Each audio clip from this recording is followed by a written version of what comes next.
महाराष्ट्र नवनिर्माण सेनेच्या वतीने 25 जुलै 2025 रोजी खामगाव नगर परिषदेसमोर अतिक्रमण धारकांना पर्यायी जागा देण्यात यावी या मागणीसाठी एक दिवसीय धरणे आंदोलन करण्यात आले असून मुख्याधिकारी यांना निवेदन देण्यात आले। मागील काही दिवसापूर्वी खामगाव शहरात नगर परिषदेकडून अतिक्रमण निर्मूलन मोहीम राबविण्यात आली होती। यावेळी शहरातील गोरगरीब अतिक्रमण धारकांच्या दुकानांवर बुलडोझर चालविण्यात आले होते। त्यामध्ये अनेक गोरगरीब अतिक्रमण धारकांचे मोठ्या प्रमाणावर नुकसान झाले होते व ज्या भागातून सदरचे अतिक्रमण काढण्यात आले तिथे तार कंपाऊंड करण्यात आल्याने अतिक्रमण धारकांवर उपासमारीची वेळ आल्याने शहरातील सर्व अतिक्रमण धारकांना त्यांच्या जुन्या जागेवरच दुकाने अल्पदरात बनवून द्यावे किंवा त्यांना पर्यायी जागा उपलब्ध करून द्यावी यासह अतिक्रमण धारकांच्या विविध मागण्यांसाठी 25 जुलै 2025 रोजी सकाळी 11 वाजता महाराष्ट्र नवनिर्माण सेनेच्या वतीने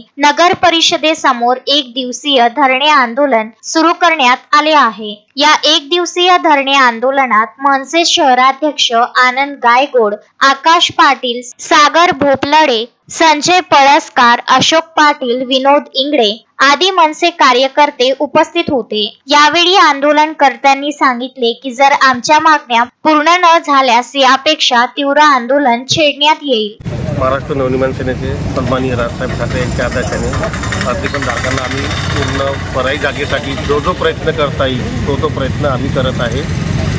अन्यथा याच्यापेक्षा उग्र आंदोलन करण्यात येईल। जय महाराष्ट्र।